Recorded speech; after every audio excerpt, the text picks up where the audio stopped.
Hi guys, welcome to the new channel where we will reading all the NCERT books. I hope you guys are doing well in the trying time of this pandemic. So in this tutorial video we will discussing about the brief overview of the syllabus of social science class 9th. सबके पास physically books available होगी नहीं. So don't worry, you can just easily read all the NCERTs from class 1st to 12th from an app is called ePathshala. This app was created by our own Central Education Ministry and this app is freely available at Google Play Store in both the medium. So the link is given in description below. So move forward. There are four books. So first and foremost book is Contemporary India First.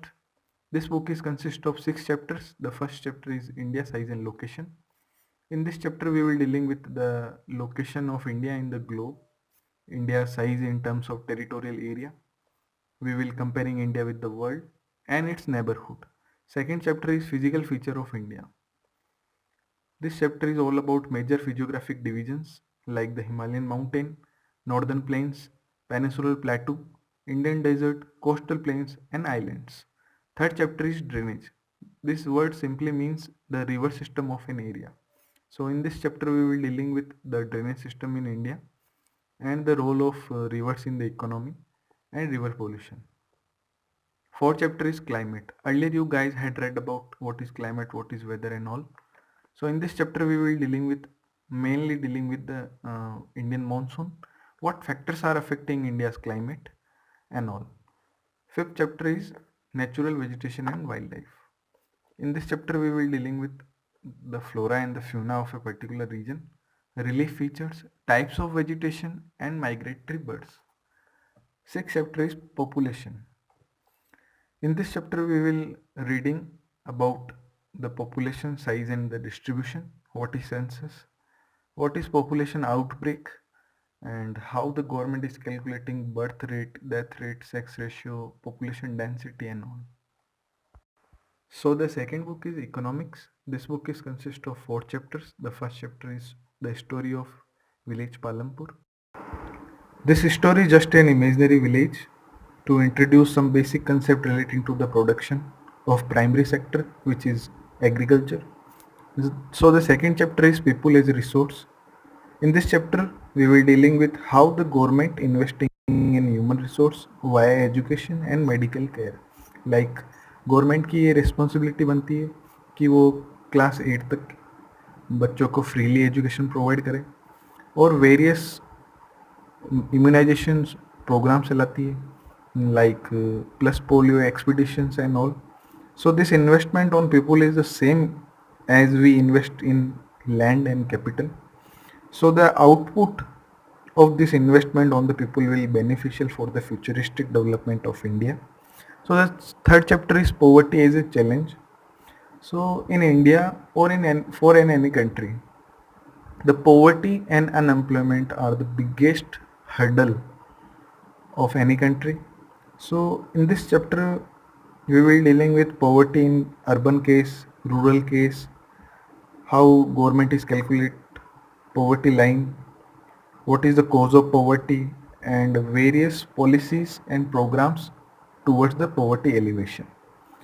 So the fourth chapter is food security in India. Food security means availability, accessibility and affordability of food to all people at all times. At all times it means in man-made or natural calamities also, like the current scenario.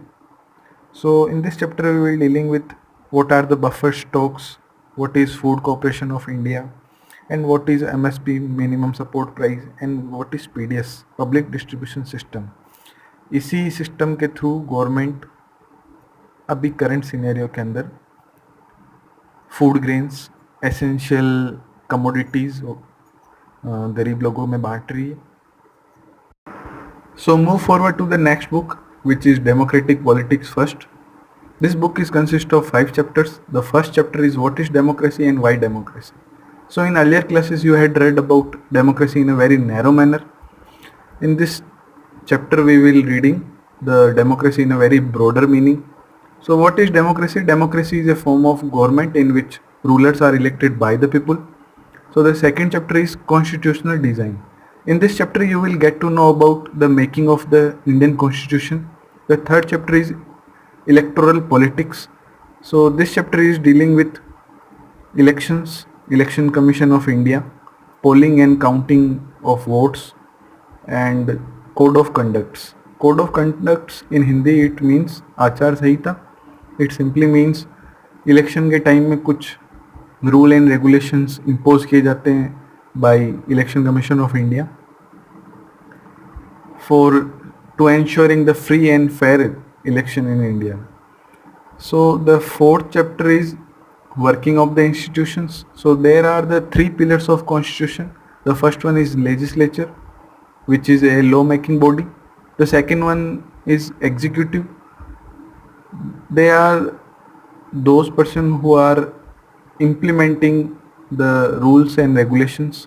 The third is judiciary. Judiciary is the body which interprets the law, which means they are the protectors of an individual person's right. So the fifth chapter is democratic rights. In this chapter we will reading the fundamental rights. The fundamental rights are guaranteed by the constitution to all person without any discrimination. So there are 6 fundamental rights. So the last book is India and the Contemporary World First. So this book is consist of 5 chapters. The first chapter is the French Revolution. So today we often talk about the ideas of liberty, freedom, equality, fraternity and all. So where these ideas came from? So in this chapter we will read about how French abolished the monarchy and becomes a republic. So the second chapter is socialism in Europe and Russian Revolution. So in this chapter you will read about the coming of socialism in Europe. So the socialism is different in Indian scenario. In Indian scenario it is a blend of Marxism and Gandhism.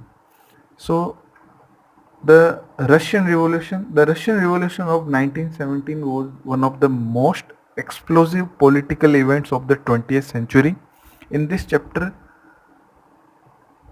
we will read about the two revolutions that lead to the downfall of the Tsarist regime of Russia and the eventual establishment of USSR. So the third chapter is Nazism and the rise of Hitler. So this chapter will take you to the Germany. So everyone is fascinating to know about the Hitler.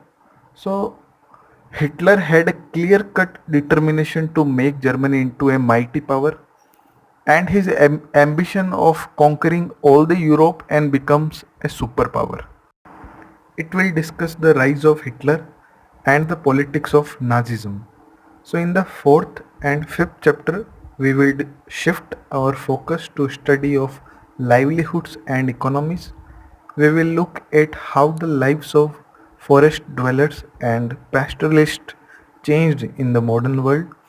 In the fourth chapter, it will show how the 19th century, the growth of industries and urban centers through deforestation and railways created to drain our precious resource of our country and hunting of animals at a very large scale. In chapter 5th, it will track the movements of pastoralists in the mountains and deserts, in the plains and plateaus of the India and the Africa. So I hope this video will help you in learning. If you really like the video, then please like, share and subscribe the channel. See you soon in the next tutorial. Have a